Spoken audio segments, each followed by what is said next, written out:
Hello बच्चों, स्वागत है आप सबका हमारे इस नए लेक्चर में कोऑर्डिनेट ज्योमेट्री के। और बेटा आपको याद होगा कि सर्कल्स चैप्टर में हमने इक्वेशन ऑफ टेंजेंट देख लिया है, स्लोप फॉर्म में भी और पैरामेट्रिक फॉर्म में भी। आज के बच्चों लेक्चर में हम दो तीन फ्रेश टॉपिक पढ़ेंगे।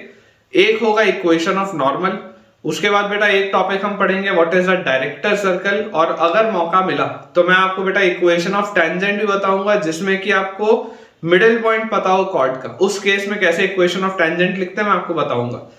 तो बेटा ये तीन चीजें आज अपन कोशिश करने वाले हैं कि अपन आज के लेक्चर में करें। और आज का लेक्चर हो सकता है कि थोड़ा सा बड़ा भी हो, क्योंकि अपना लास्ट लेक्चर जो था वो कंपैरेटिवली शॉर्ट था। चलिए स्टार्ट करते हैं अपना आज का लेक्चर। लेकिन आज का बेटा लेक्चर स्टार्ट करने के पहले आप में से जितने भी बच्चों ने अभी तक हमारे बेटा टेलीग्राम चैनल को ज्वाइन नहीं किया है, आप सबसे ये मेरा हम्बल रिक्वेस्ट है कि आप हमारे टेलीग्राम चैनल से जुड़िए, जिसका ज्वाइनिंग लिंक आपको नीचे डिस्क्रिप्शन बॉक्स पर दिख रहा होगा। उसे ज्वाइन करने से बच्चों आपको दो फायदे होंगे। जो फर्स्ट अपना बेनिफिट है वो ये है कि क्योंकि मैं एक दिन में मल्टीपल लेक्चर्स पोस्ट करता हूं, तो कई बार बच्चों का ये फीडबैक आता है कि सर हमें पता ही नहीं चला कि आपका कब वीडियो आ गया, और उसकी वजह से कभी कभी कोई लेक्चर छूट जाता है। तो उस चीज से बचने के लिए बेटा आपका टेलीग्राम चैनल आपकी बहुत मदद करेगा, क्योंकि जब भी यूट्यूब में मैं कोई वीडियो पोस्ट करता हूं तो बच्चों मैं ये इंश्योर करता हूं कि आपके टेलीग्राम चैनल पर भी उसका एक क्रिएटिव जाए, और आपको हमेशा इस बात की जानकारी रहे कि किस दिन कितने बजे किस टॉपिक पे एक नया लेक्चर पोस्ट किया गया है, ताकि आपका कभी भी कोई भी लेक्चर छूटे ना और आप हमेशा अपडेटेड रहें। और अगर बेटा अब हम सेकंड अपने एडवांटेज की बात करें, तो सेकंड एडवांटेज ये है कि यार यहां पर तो मैं आपको बहुत सारे सवाल की प्रैक्टिस करा रहा हूं। मैं अक्सर ये बात भी बोलता हूं कि शायद ही किसी भी कोचिंग इंस्टीट्यूट में आपको इतने सारे क्वेश्चंस क्लास नोट्स में मिल रहे होंगे। लेक्चर नोट्स में जनरली इतने सवाल नहीं कराए जाते, लेकिन उसके बाद भी बच्चों मैं आपको बोल दूं कि मुझे ये बात पता है कि ये जो मैं अभी आपको क्वेश्चन करा रहा हूं ये भी सफिशिएंट नहीं है। आपको और ज्यादा क्वेश्चंस की प्रैक्टिस करने की जरूरत है, और वो एक्स्ट्रा क्वेश्चंस आपको कहां मिलेंगे? अगेन आपके टेलीग्राम चैनल पे। तो जल्दी से उसे आप ज्वाइन करिए और अपने प्रिपरेशन को बेटा नेक्स्ट लेवल पर लेके जाइए। अब अगर आप डिस्क्रिप्शन बॉक्स देख ही रहे हैं टेलीग्राम चैनल के लिए, तो उसमें आपको एक यूट्यूब चैनल का भी लिंक दिख रहा होगा। तो भला ये यूट्यूब वाला चैनल बेटा कौन सा है? तो ये यूट्यूब चैनल मेरा पर्सनल चैनल है, क्योंकि बच्चों मेरा ऐसा मानना है कि जब आप अपनी प्रिपरेशन कर रहे होते हैं किसी भी एग्जाम की, तो उसमें एक फेज आता है जब आप बहुत ज्यादा डीमोटिवेटेड फील करते हैं, या आप ऐसा सोचते हैं कि शायद आप एग्जाम क्रैक ना कर पाए, या शायद आप उस काबिल ही नहीं है कि आपसे एग्जाम निकले। तो वैसी सारी परिस्थितियों में आपका वो यूट्यूब चैनल बहुत आपको काम आएगा, क्योंकि वो प्योरली मोटिवेशनल पर्पज से है। उसका पर्पस ये है कि आप सारे बच्चे हमेशा एक पॉजिटिव माइंडसेट के साथ एग्जाम अप्रोच करें, और उसमें जो भी वीडियोस आएंगे वो इंश्योर करेंगे कि आप पूरी एनर्जी से भर जाएं, पूरे चार्ज अप हो जाएं और अपने एग्जाम की तैयारी करें। तो अगर आप चाहते हैं तो आप उस चैनल को भी एक बार विजिट करके देखें, और अगर आपको फायदा लगता हो तो उसे भी आप सब्सक्राइब कर लें। चलिए हम बेटा स्टार्ट करते हैं अपना आज का लेक्चर। आज के लेक्चर की शुरुआत होगी इक्वेशन ऑफ नॉर्मल के साथ। और अगर बेटा आपको मेरे पढ़ाने से थोड़ा सा भी फायदा हो रहा है तो जल्दी से इस वीडियो को लाइक कर दीजिए। हेडिंग बच्चों अपन डालेंगे equation of normal. Equation of normal, ये अपनी बेटा हेडिंग आ जाएगी। अब इक्वेशन ऑफ नॉर्मल क्या होता है, पहले मैं आपको कुछ स्टेटमेंट्स लिखा देता हूं, उसके बाद अपन इसको बेटा प्रूव करते हैं। The normal at any point, the normal at any point, the normal at any point on a curve, the normal at any point on a curve is a line which is perpendicular to, is a line which is perpendicular to, is a line which is perpendicular to the tangent to the curve, perpendicular to the tangent to the curve, perpendicular to the tangent to the curve, tangent to the curve at that point, at that point। बोलने का मतलब क्या बेटा? बोलने का मतलब बहुत simple सा है कि नॉर्मल क्या कौन सी लाइन होती है? नॉर्मल किसी भी पॉइंट पर वो लाइन होती है which is perpendicular to the tangent at that point. मतलब आप कर्व पर किसी भी पॉइंट पे टेंजेंट तो डाल सकते हैं, आपको पता ही होता है। टेंजेंट जैसे आप बच्चों उस पर डालेंगे, जो लाइन उसको टच करती हुई जाती है, तो टेंजेंट के परपेंडिकुलर जो भी लाइन होगी जो उस पॉइंट से पास हो रही होगी, that will be called normal. जैसे मान लीजिए अगर मुझे इक्वेशन ऑफ नॉर्मल निकालना हो, equation of normal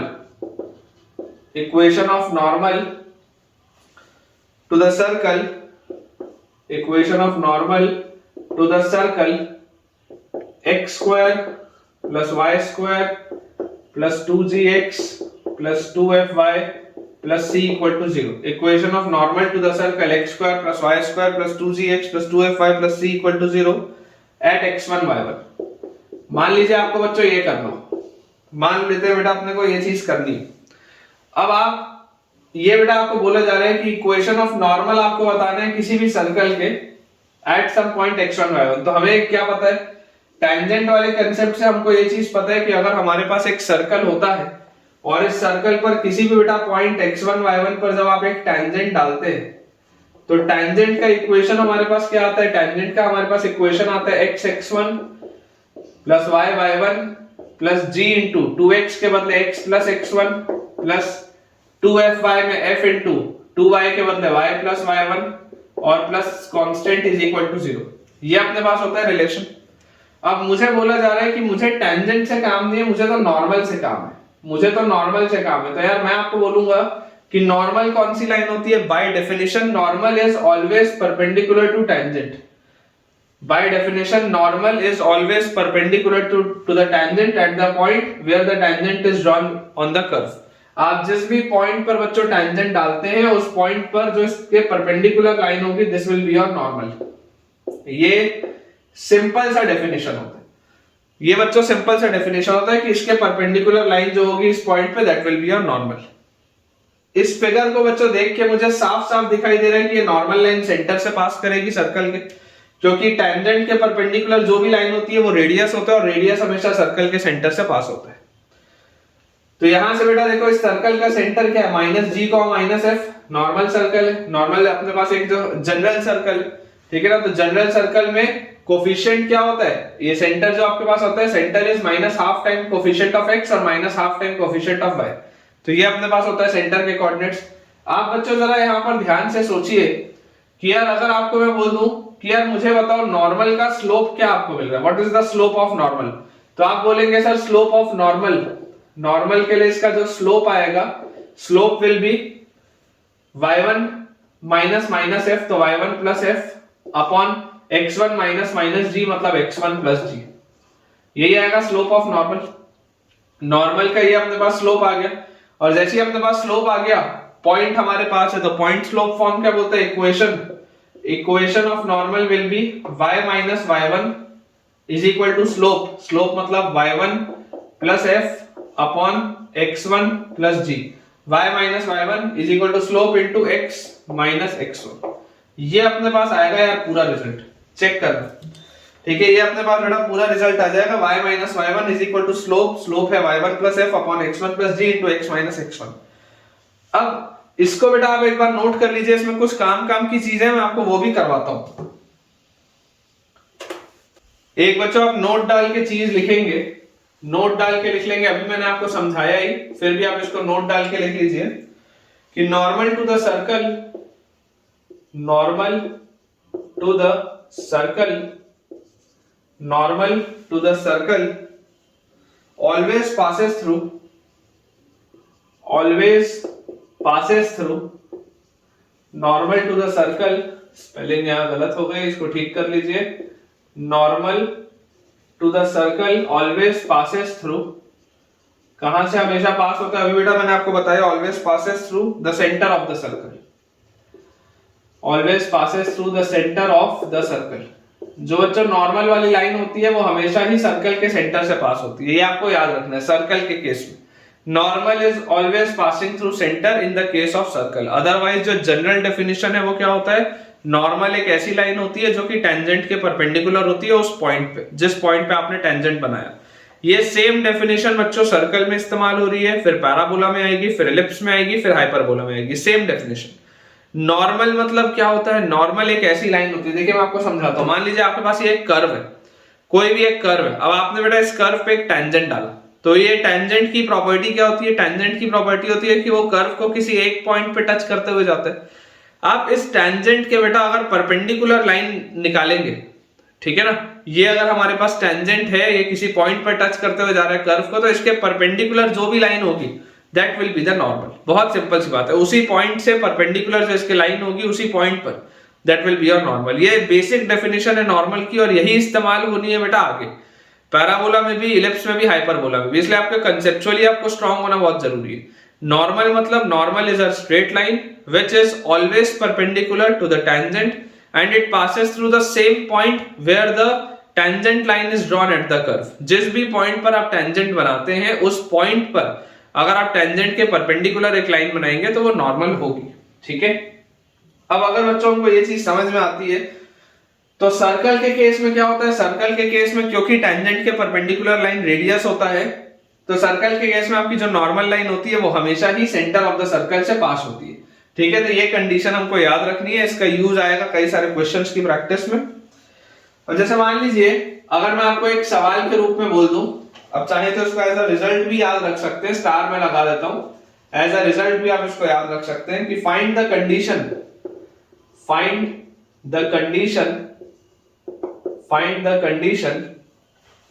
of normality, find the condition of normality for the line, find the condition of normality for the line y equal to mx plus d, find the condition of normality for the line y equal to mx plus d to be normal to the circle, to be normal to the circle, to be normal to the circle। कौन से circle पर ये normal होना चाहिए, तो x square plus y square plus 2gx plus 2fy plus c equal to 0। ये अपने पास बोला जा रहा है find the condition of normality for the line this to be normal to the circle this. अगर आप चाहते हैं कि ये वाली लाइन, ये वाली बच्चों जो लाइन है ये सर्कल पर नॉर्मल की तरह काम करे, तो आपके पास क्या इसकी कंडीशन आएगी। बहुत सिंपल सा सवाल। अब अगर बच्चों ये नॉर्मल की तरह आप चाहते हैं कि ये बिहेव करे, इसका मतलब क्या है, इसका मतलब आपको ये समझ में आना चाहिए कि अगर ये सर्कल है मेरे पास और ये एक लाइन है विच इज नॉर्मल, तो नॉर्मल लाइन की प्रॉपर्टी क्या होती है, नॉर्मल लाइन की प्रॉपर्टी होती है कि it passes through the centre of the circle. ये बात आप जानते हैं कि सर्कल के केस में normal line always passes through the centre. तो ये जो सर्कल है इसका सेंटर क्या है, इसका सेंटर है -g, -f। इस बच्चों सर्कल का सेंटर है -g, -f। अगर ये -g, -f इसका सेंटर है, इसका मतलब -g, -f इस स्ट्रेट लाइन को सेटिस्फाई करेगा। ये स्ट्रेट लाइन अपने पास दी हुई है y equal to mx plus d। तो अगर ये हमारे पास लिखा हुआ है तो -g, -f अगर मैं इसमें सेटिस्फाई कराऊं तो मेरे पास आ जाएगा -f is equal to -mg plus d। या आप यहां से बच्चों बोल सकते हैं कि mg -f is equal to d, या mg की वैल्यू बच्चों आप बोल सकते हैं f प्लस d। एक ही बात है, आप mg की वैल्यू f प्लस d भी बोल सकते हैं, या आप बोल सकते हैं कि mg माइनस f की वैल्यू d होगी। ये रिजल्ट है बहुत सिंपल सा। अगर आपको याद रह जाए कि ये लाइन अगर आप चाहते हैं इस पे नॉर्मल हो, तो या तो ये आपको रिजल्ट याद रह जाए, या बहुत आसानी से आप इसको चेक भी कर सकते हैं, कोई बहुत बड़ी बात नहीं है, ठीक है। उसी तरीके से मान लीजिए अगर मैं आपको बोलता हूं कि find the equation of normal. अब देखो टेंजेंट की इक्वेशंस याद रखने के लिए बोला जाता है, नॉर्मल की इक्वेशन याद रखने की जरूरत नहीं। मेरे हिसाब से नॉर्मल की इक्वेशन आप बहुत आसानी से पेपर में डिराइव कर सकते हैं। आपको बच्चों याद सिर्फ वो चीजें रखनी है जो मैं आपको पर्टिकुलरली बोल रहा हूं कि आपको ये याद होना चाहिए, ठीक है। नॉर्मल का इक्वेशन अगर आपको याद नहीं भी होगा कोई भी तकलीफ की बात नहीं है, कोई टेंशन की बात नहीं है। आप टेंजेंट का इक्वेशन याद रखिए, कंसेप्ट अपने क्लियर रखिए, और सिर्फ उस कंसेप्ट को अप्लाई करके आप जो भी इक्वेशन आपसे पूछा जाए आप निकाल लीजिए। जैसे मान लीजिए अगर बेटा मैं आपको सवाल के रूप में दे दूं कि find the equation of normal, find the equation of normal, find the equation of normal to the circle, find the equation of normal to the circle x square plus y square equal to a square। find the equation of normal to the circle x square plus y square equal to a square at any point x1 y1, at any point x1 y1, ठीक है। तो आपके पास ये चीज बेटा लिखी हुई है, find the equation of normal to the circle ये at any point x1 y1। अब हमें बच्चों देखो क्या चीज पता है, हमें एक बात पता है कि यार अगर हमारे पास ये सर्कल दिया हुआ है और इस सर्कल का आपको बोला जा रहा है x square plus y square equal to a square, इसका मतलब ये इसका बच्चों जो सेंटर होगा सर्कल का दैट विल बी ओरिजिन 0,0। अब आप बोलते हैं कि आपको नॉर्मल का इक्वेशन बताना है which eight any point x1 y1। Let us से ये अपने पास बच्चों पॉइंट कोई है x1 y1। अब आपको अगर यहां पर नॉर्मल का इक्वेशन बताना है मतलब आपको एक ऐसी लाइन बतानी है जो सर्कल के सेंटर से पास हो रही होगी और यहां पर जो टेंजेंट होगी उसके परपेंडिकुलर भी होनी चाहिए। ये बात अपने को आती है समझ में। तो यार यहां से मुझे देखो क्या समझ में आता है कि what is the slope, slope of this line कितना आएगा, स्लोप आपके पास आएगा y1 minus 0 upon x1 minus 0। तो स्लोप अपने पास आ जाता है y1 बाय x1, स्लोप अपने पास यहां से क्या आ जाता है y1 बाय x1 आ जाता है। और जैसी बेटा स्लोप आपके पास आ गया y1 बाय x1, अब आपके पास इक्वेशन ऑफ लाइन क्या आएगी, y minus y1 is equal to slope मतलब y1 bye x1 into x minus x1। ये अपने पास आ जाएगा। और इसको बच्चों अगर आपको सॉल्व करना है तो यहां से देखो आप यहां से क्या लिख सकते हैं x1y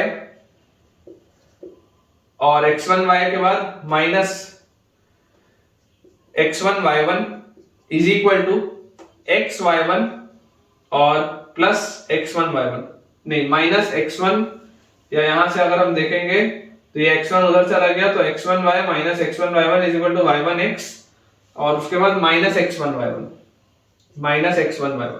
तो क्लियरली बच्चों आप देख सकते हैं माइनस x1y1 तो कैंसिल आउट हो गया। तो फाइनली आपके पास आया क्या, फाइनली आपके पास आ गया xy1 minus yx1 is equal to 0। Finally ये अपने पास आ जाएगा इक्वेशन ऑफ नॉर्मल। अब आपको ये याद रखने की जरूरत नहीं है, किसी बच्चे को अगर याद रह जाए बहुत अच्छी बात है, अदरवाइज अगर आपको ये याद ना भी हो, मतलब मैं एक्सपेक्ट नहीं करता कि मेरे से पढ़ा हुआ बच्चा इसको याद रखे, निकाल सकते हैं पेपर में, कोई बहुत ज्यादा टाइम नहीं लगेगा, आप डिराइव कर सकते हैं। याद रखिए इक्वेशन ऑफ टेंजेंट्स को चारों फॉर्म में, इक्वेशन ऑफ टेंजेंट्स बच्चों याद रखना जरूरी है, ठीक है। तो यहां से अपने पास देखो रिजल्ट आ गया xy1 और minus yx1 is equal to 0, बिल्कुल सही। चलिए इसको बच्चों क्लियर करते हैं, एक आध सवाल सॉल्व करते हैं। अगला बेटा अपने पास इसमें सवाल लिखा हुआ है, क्वेश्चन अपने पास दिया है find the equation of normal, find the equation of normal to the circle, find the equation of normal to the circle 3x square plus 3y square minus 4x minus 6y equal to 0 at the point 0,0। ये अपने पास बच्चों देखो सवाल लिखा हुआ है और मैं आपको बता दूं कि बहुत आसान सा सवाल है। आपको रिजल्ट्स अगेन बोल रहा हूं याद रखने की जरूरत नहीं है, आपको इसमें सिर्फ एक बात का ध्यान रखना है जो मैंने आपको सिखाया था कि सर्कल के जब आप किसी भी सवाल को सॉल्व करना चालू करें, किसी भी सवाल को सर्कल के, हमेशा आप प्रयास करें कि x स्क्वायर और y स्क्वायर का कोफिशिएंट आप 1 रखें हमेशा, ठीक है, ताकि आपको कभी भी कोई एरर ना हो किसी भी चीज में। तो देखिए सर्कल का हमारे पास इक्वेशन लिखा हुआ है 3x square plus 3y square minus 4x minus 6y equal to 0। इसको आप कैसे लिख सकते हैं, this can be written as x square plus y square minus 4y 3x minus 2y equal to 0। इसको आप इस तरीके से लिख सकते हैं x square plus y square minus 4y 3x minus 2y equal to 0। जैसी बच्चों इसको मैंने इस तरीके से लिखा, अब मैं आपको बोलता हूं कि यार इस सर्कल के देखिए ये जो बच्चों सर्कल होगा इस सर्कल का सेंटर कहां पे आएगा, इस सर्कल का अगर मैं ध्यान से सेंटर देखूं तो इसका सेंटर आ जाएगा अपने पास minus half times coefficient of x, तो माइनस से मल्टीप्लाई करेंगे तो प्लस 4/3 और हाफ करेंगे तो 2/3, तो ये आ जाएगा 2/3 comma minus half times coefficient of y, minus half into minus 2, minus से माइनस जाएगा 2 और हाफ कटेगा तो 2/3 कॉमा 1 आता है। इसके बच्चों आपके पास सेंटर के कोऑर्डिनेट्स आ जाते हैं 2/3 कॉमा 1। अब आपको बोला जा रहा है कि 0,0 पर आपको इस पर अगर नॉर्मल डालना है। अब इसमें एक खास बात आपको और दिखाई दे रहा है, देखो मैंने आपको पहले भी ये चीज बताई थी, दोबारा बता देता हूं कि अगर कांस्टेंट टर्म मिसिंग है, जैसे यहां पर आप देख सकते हैं कि कांस्टेंट टर्म मिसिंग है, कांस्टेंट टर्म नहीं है बेटा इसमें, कांस्टेंट टर्म मिसिंग। तो अगर कांस्टेंट टर्म मिसिंग है तो this implies circle passes through origin, ये मैंने आपको पहले भी बताया, सर्कल पासेस थ्रू ओरिजिन। ये बेटा सेम चीज मैंने आपको स्ट्रेट लाइन में बताई थी कि अगर स्ट्रेट लाइन में आपका y equal to mx plus c होता है, अगर उसमें भी कांस्टेंट टर्म मिसिंग होता है, इसका मतलब वो स्ट्रेट लाइन ओरिजिन से पास होती है, सिखाया है। उसी तरीके से अगर बच्चों सर्कल में आप देखेंगे, सर्कल में भी अगर मुझे कांस्टेंट टर्म मिसिंग दिख रहा है, इसका मतलब वो वाला सर्कल भी ओरिजिन से पास हो रहा होगा। सेंटर अगर 2/3, 1 बटा मुझे दिखाई दे रहा है, मतलब फर्स्ट क्वाड्रेंट में, तो मैं क्लियरली ये बोल सकता हूँ ये कुछ इस तरीके का फिगर होगा, कुछ ऐसा अपने पास ये फिगर होगा। अंदाजे से अपन अगर बोले तो कुछ इस बेटा प्रकार का ये फिगर आपके पास होना चाहिए। और इस फिगर में देखो अपन क्या बोल सकते हैं कि आपको ओरिजिन से पास भी हो रहा है और ये आपको नॉर्मल बताना है, ये आपको नॉर्मल बताना है। तो यार ये तो बहुत आसान सवाल हो गया, बहुत आसान सवाल हो गया। आपको पता है कि ओरिजिन से पास होती हुई कोई भी जो लाइन होती है, ओरिजिन से बच्चों पास होती हुई कोई भी जो लाइन होती है, it is of the form y equal to mx। Normal जो आपकी आएगी ओरिजिन से पास होती हुई कोई भी line, it is always of the form y equal to mx। ये बात आपको पता है। और अगर ये y इक्वल टू mx वाली फॉर्म की लाइन होगी तो इसका स्लोप क्या आएगा? देखो ये आपके पास है 0,0, तो इसका स्लोप आपके पास आ जाएगा m की value will be y2 minus y1 मतलब 1 minus 0 upon x2 minus x1 मतलब 2/3 माइनस 0। तो 1/2/3 मतलब ये आ गया 3/2। तो y की वैल्यू अपने पास आ गई 3/2x, या बच्चों यहां से बोल सकते हैं 3x minus 2y is equal to 0। This is your straight line which is normal to this circle at origin. और आपको दिखाई भी दे रहा है कि देखो इसमें कांस्टेंट टर्म नहीं है, तो ये ओरिजिन से पास होती हुई नहीं है। तो अपने पास आंसर आ जाएगा बच्चों 3x minus 2y equal to 0। बिल्कुल सही। तो ये बच्चों कुछ बेसिक से क्वेश्चंस थे जो मैंने आपको नॉर्मल के कराए। पहले हम कुछ कंसेप्ट पढ़ लेते हैं, मैं सवालों के लिए अलग से पूरे लेक्चर्स लूंगा, उसमें कोई दिक्कत की बात नहीं। तो अब अपन अपना नया टॉपिक देखते हैं विच इज डायरेक्टर सर्कल, जो बहुत इंपॉर्टेंट है। हेडिंग बच्चों अपन डालेंगे डायरेक्टर सर्कल। पहले इसमें थोड़ा सा थ्योरेटिकल पोर्शन है, मैं आपको वो लिखा देता हूं, उसके बाद फिर अपन इसमें सवाल करेंगे, मजा आएगा बेटा। Important topic director circle, this is an important topic. ठीक है, पहले मैं इसकी आपको जो बेसिक थ्योरी है वो लिखा देता हूं, आप भी साथ साथ में लिखते चलिएगा कि the director circle of a curve, the director circle, the director circle of a curve, the director circle of a curve is the locus of a point P, is the locus of a point P. The director circle of the curve is the locus of a point P through which the pair of tangents, through which the pair of tangents, through which the pair of tangents, through which the pair of tangents drawn to the given curve, drawn to the given curve, pair of tangents drawn to the given curve are perpendicular to each other. पहले बच्चों बस note करेंगे, फिर मैं आपको समझाता हूं बढ़िया से ये सारी चीज। are perpendicular to each other, ये सबसे पहला स्टेटमेंट है जो हमको पता होना चाहिए। ये एक जनरल स्टेटमेंट है डायरेक्टर सर्कल के लिए। In other words, दूसरे शब्दों में हम इसको और क्या बोल सकते हैं? The director circle is the locus of a point. The director circle, in other words, the director circle is the locus of a point of intersection. Locus of point of intersection. Director circle is the locus of point of intersection of two mutually perpendicular tangents, of two mutually perpendicular tangents, of two mutually perpendicular tangents drawn to a second degree curve, drawn to a second degree curve.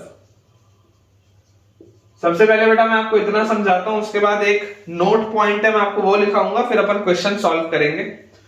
देखिए लिखा क्या है, the director circle of a curve is the locus of point P through which the pair of tangents drawn to the circle या drawn to the given curve are perpendicular to each other. बोलने का मतलब क्या है, imagine करिए आपके पास एक circle है, इमेजिन करिए ये अपन किसी भी सेकंड डिग्री कर्व के लिए कर सकते हैं, मतलब पैराबोला, इलिप्स, हाइपरबोला, किसी के लिए भी, कोई भी सेकंड डिग्री कर्व के लिए आप ये बोल सकते हैं। इमेजिन करिए आपके पास अगर बेटा ये एक सर्कल दिया हुआ है और यहां पर मेरे पास कोई एक एक्सटर्नल पॉइंट है P, तो मुझे बोला जा रहा है यहां पे कि इस पॉइंट P को भी आप थोड़ा सा और करीब ले आइए, ठीक है, ताकि आपको फिगर के थ्रू अच्छे से समझ में आए। Director circle of a curve is the locus of point P, locus of point P through which the pair of tangents drawn to the given curve। आपको पता है एक एक्सटर्नल टेंजेंट से, एक एक्सटर्नल पॉइंट से आप इसमें दो टेंजेंट डाल सकते हैं। तो बेटा ये जो आपने दो इसमें टेंजेंट ड्रॉ किए, ठीक है, कि ये जो दो अपन ने इसमें टेंजेंट ड्रॉ किए, तो मुझे बोला जा रहा है through which the pair of tangents drawn to the given curve are perpendicular to each other. ये जो बेटा टेंजेंट्स होंगे ये इस पर परपेंडिकुलर होंगे। एक ऐसे पॉइंट का locus, locus of point P मतलब आप पॉइंट P के कोऑर्डिनेट बोलेंगे h, के एक ऐसे पॉइंट का लोकस जिससे कि अगर आप एक ऐसे बच्चों पॉइंट का लोकस जिससे कि अगर आप यहां से परपेंडिकुलर ड्रॉ करें, यहां से बेटा अगर जिससे कि आप इस पे टेंजेंट ड्रॉ करें, तो ये टेंजेंट्स क्या होंगी, टेंजेंट्स आपस में परपेंडिकुलर होंगी, ये इसका मतलब है। टेंजेंट्स जो होंगी वो आपस में परपेंडिकुलर होंगी, ये इसका बेटा मतलब है, सिंपल सा। वापस पढ़ लो, director circle of a curve, कोई भी कर्व का, एनी कर्व, जरूरी नहीं है circle, it can be any curve. This curve can be circle, this curve can be parabola, सब में आएगा बच्चों, डायरेक्टर सर्कल सब में आएगा, पैराबोला में भी आएगा, इलिप्स में भी आएगा, हाइपरबोला में भी आएगा, सब में ही आएगा, ठीक है, सारी चीजों में आएगा। It can be any second degree curve, any second degree curve, ठीक है। तो director circle of a curve is the locus of point P, किसी पॉइंट P का लोकस है through which the pair of tangents drawn to the given curve, जहां से अगर आपने पेयर ऑफ टेंजेंट्स ड्रॉ किए, जहां से बेटा अगर आपने दो टेंजेंट्स ड्रॉ किए तो वो दोनों टेंजेंट्स आपस में क्या होंगे, परपेंडिकुलर होंगे, ये अपने लिए इंपॉर्टेंट है, आपस में वो परपेंडिकुलर होंगे। या in other words the director circle is the locus of point of intersection of two mutually perpendicular tangents drawn to a second degree curve. या आप ऐसा ही बोल सकते हैं कि अगर आपने कोई भी सेकंड डिग्री कर्व में दो म्यूचुअली परपेंडिकुलर टेंजेंट्स डाली, दो म्यूचुअली अगर बेटा आपने परपेंडिकुलर टेंजेंट्स डाली, तो उनका जहां पर भी लोकस आएगा वो आपके पास होगा डायरेक्टर सर्कल, ठीक है। ये बेसिक सा बच्चों इसका डेफिनेशन था।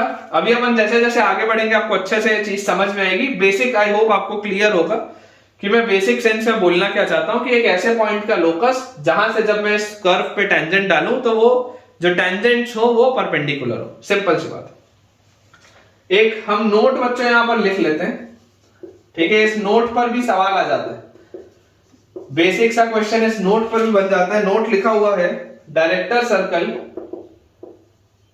Director circle is not always a circle, is not always a circle, director circle is not always a circle, मतलब कि नाम में वहां पर डायरेक्टर सर्कल जरूर आ रहा है, लेकिन ये सर्कल लिख भर देने से सर्कल हो जैसा जरूरी नहीं है।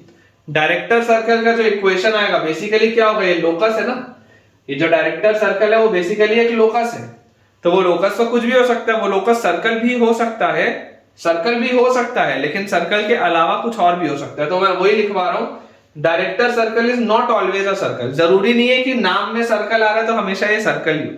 डायरेक्टर सर्कल बेसिकली एक लोकस है और वो लोकस कुछ भी हो सकता है। तो director circle is not always a circle in case of parabola, ये बच्चा आप आगे पढ़ेंगे भी, बस मैं यहां पर आपको लिखवा दे रहा हूं। In case of parabola director circle is a straight line, director circle is a straight line, ऐसे लिख देता हूं, director circle is a straight line which is the directrix of the parabola, which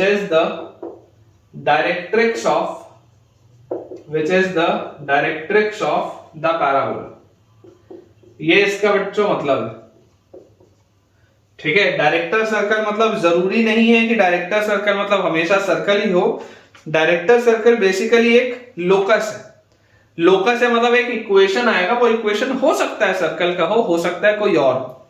चलिए, अगर बच्चों ये वाली चीज आपको क्लियर है तो अब अपन अपने सवालों को स्टार्ट करते हैं, और यहां से मैं एक बेहतरीन सा आपको कंसेप्ट भी सिखाता हूं। देखिए बेटा, अपने पास इसमें लिखा हुआ है find the director circle, find the director circle,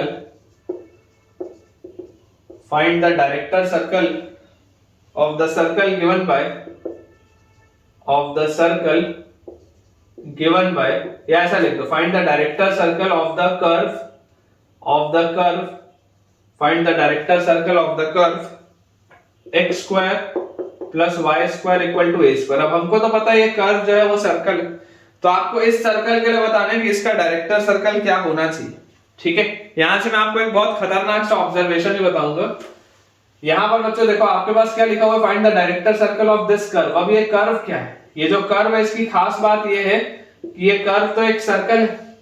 इस कर्व की खास बात ये है कि ये कर्व तो एक सर्कल है और इस सर्कल का सेंटर है ओरिजिन पे। इस सर्कल का बच्चों सेंटर है आपके पास ओरिजिन पे।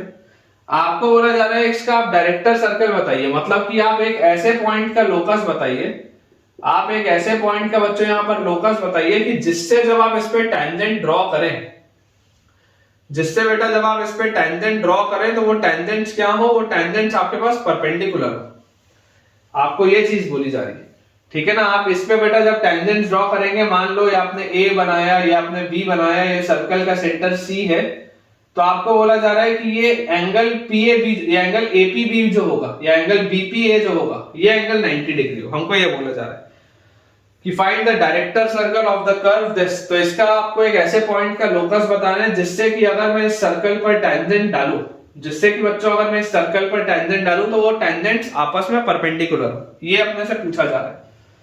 मैं आपको बेटा एक चीज ऑब्जर्व करने बोल रहा हूं कि आप इमेजिन करिए अगर आप B से C को ज्वाइन कर दें और आप बेटा अगर A से C को ज्वाइन कर दें, तो ये बात तो हमें दिखाई देती है कि यार ये BC और AC तो बराबर होगा, रेडियस ऑफ द सर्कल। 100% ये बात तो है कि BC और AC तो बराबर है, it is radius of the circle, कोई डाउट ही नहीं है इस बात में। उसके बाद मुझे एक बात और पता है कि यार ये BP और AP भी बराबर है। एक्सटर्नल पॉइंट से बेटा आपने टेंजेंट डाला है तो BP और AP भी बराबर है, क्योंकि पॉइंट P से आपने दो टेंजेंट्स ड्रॉ किए, तो एक्सटर्नल पॉइंट से जब आप टेंजेंट बनाते हैं तो वो दोनों टेंजेंट्स सेम लेंथ के होते हैं। तो ये बात में भी हमको कोई शक नहीं है, कोई डाउट नहीं।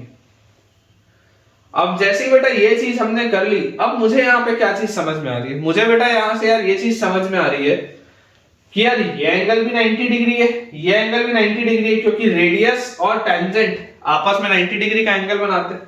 तो आप यहां से बोल सकते हैं कि एंगल, देखो ये तो था, इसका रीजन था रेडियाई, ठीक है, ये था external tangents, external tangents are of same length, ठीक है, ये अपने पास था। फिर आपके पास था angle APB, angle APB 90 degree था, ये आपको गिवन था क्वेश्चन में। और उसके बाद आपके पास है, अब मैं आपको बोल रहा हूं कि angle CBP is equal to angle CAP is equal to 90 degree, क्योंकि यहां पर आपको पता है कि radius is perpendicular to the tangent, radius is perpendicular to the tangent. तो यार यहां से अब ऑब्जर्वेशन से देखो मुझे पता चलता है कि देयरफॉर एंगल ACB जो होगा वो भी 90 डिग्री होगा। एंगल सम प्रॉपर्टी से, एंगल सम प्रॉपर्टी से ये भी आपके पास होना चाहिए। एंगल सम प्रॉपर्टी बच्चों मैं क्यों बोल रहा हूं, क्योंकि मुझे पता है क्वाड्रिलेटरल के चारों एंगल का सम होता है 360 डिग्री। एक क्वाड्रिलेटरल के अगर चारों एंगल का सम 360 होता है, तीन एंगल 90 90 90 है, तो भाई साहब चौथा भी तो 90 होगा। इसका मतलब अब ये क्वाड्रिलेटरल या तो रेक्टेंगल होगा या तो स्क्वायर होगा, और कोई ऑप्शन इसके पास बचा नहीं है। This will either be a rectangle और अ स्क्वायर। अब आपको देखो एडजेसेंट साइड भी दिख रहे हैं इक्वल, तो अगर आपको एडजेसेंट साइड्स भी इक्वल दिख रहे हैं तो एडजेसेंट साइड्स के इक्वल होते ही आप बोल सकते हैं कि quadrilateral PACB is a square. ये आप अब बोल सकते हैं, कंफर्म बोल सकते हैं। देखो मैंने कैसे बोला, मैंने पहले चारों एंगल 90 डिग्री किए, चारों एंगल 90 डिग्री होते ही पैरेललोग्राम हो गया, पैरेललोग्राम होते ही अब ये या तो रेक्टेंगल है या तो स्क्वायर, और कोई ऑप्शन नहीं। चार एंगल 90 डिग्री होते ही पैरेललोग्राम हुआ, पैरेललोग्राम होते ही either it is a rectangle और इट इज अ स्क्वायर। जैसे ही आपको एडजेसेंट साइड्स इक्वल दिखे, एडजेसेंट साइड्स इक्वल किस में होते हैं, स्क्वायर में होते हैं, क्योंकि स्क्वायर के चारों साइड्स बराबर होते हैं। रेक्टेंगल में एडजेसेंट बराबर थोड़ा ना होता है, लेंथ अलग होता है, ब्रेड्थ अलग होता है। तो ये आपके पास स्क्वायर हो गया। अब अगर ये स्क्वायर हो गया तो अब फायदा हो गया यार। कैसे अपने को फायदा हो गया, देखो ये आपके पास बच्चों रेडियस था, ठीक है, ये आपके पास रेडियस था, तो इसका बेसिकली रेडियस A था, इसका बच्चों बेसिकली रेडियस A था। तो अगर इसका रेडियस A था तो ये वाला भी लेंथ A होगा।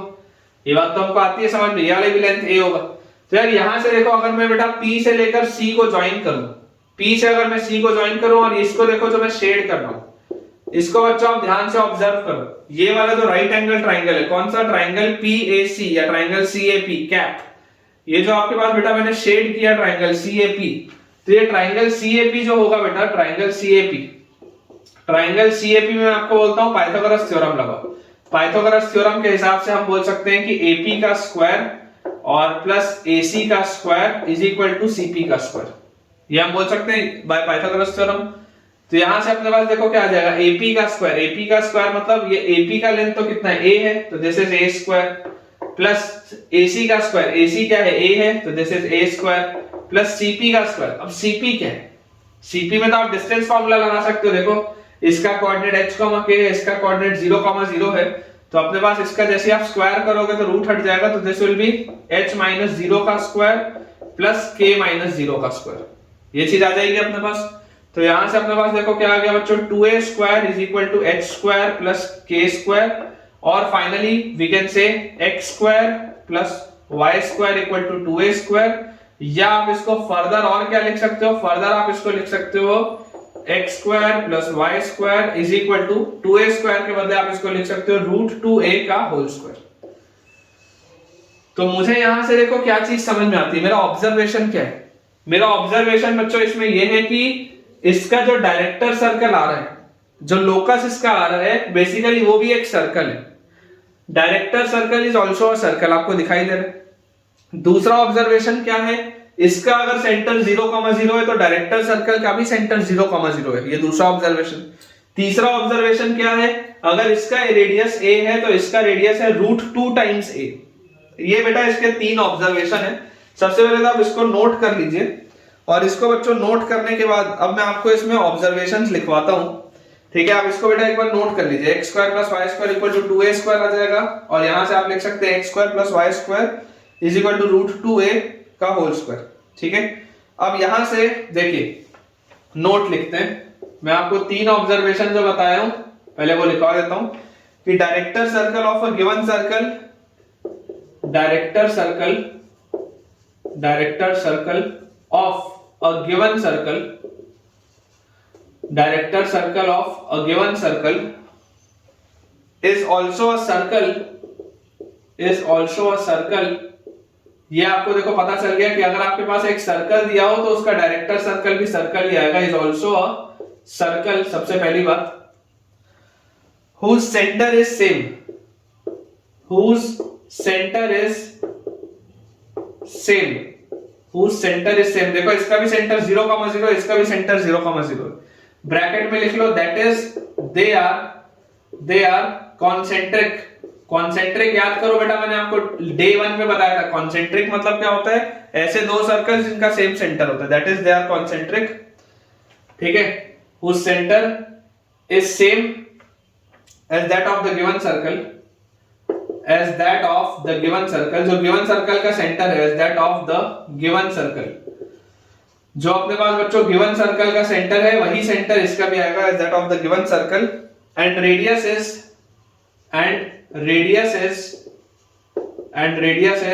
root 2 times, and radius is root 2 times the radius of the given circle, the radius of the given circle, and radius is root 2 times the radius of the given circle।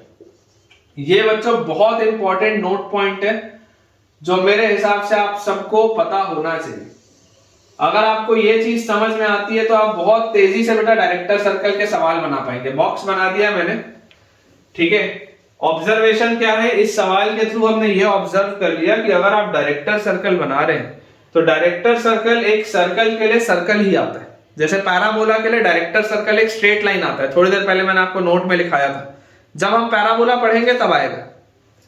Director circle for a circle is also a circle whose center is same, मतलब कि वो concentric circles होंगे, and radius is root 2 times the radius of the given circle. इसका radius उसके radius से root 2 times होता है। मतलब कि आपके पास बेटा देखिए, ये अगर यहां पर आपके पास मैं बोल रहा हूं कि ये आपका गिवन सर्कल था, ये बेटा अगर आपके पास गिवन सर्कल था अंदर वाला, तो जो डायरेक्टर सर्कल आपके पास आएगा, ये देखो बेटा, ये मैं डॉटेड फिगर बना रहा हूं आपके लिए, ये बच्चों इसको मैं डॉटेड आपके लिए फिगर बना रहा हूं। इस डॉटेड फिगर को आप ऑब्जर्व करिए, ये जो मैंने बड़ा सर्कल बनाया, ये बड़े सर्कल और ये छोटा वाला सर्कल ये कंसेंट्रिक होंगे। समझ पा रहे हो आप? ये जो बड़ा वाला सर्कल है और ये जो छोटा वाला सर्कल है बेटा, ये कंसेंट्रिक हो गया, मतलब दोनों का सेंटर सेम है। और ये जो बड़े वाले सर्कल का रेडियस है, this is √2 times the radius of the smaller circle. मतलब कि आप ये बोल सकते हैं जो डॉटेड मैंने सर्कल बनाया है, this is your director circle.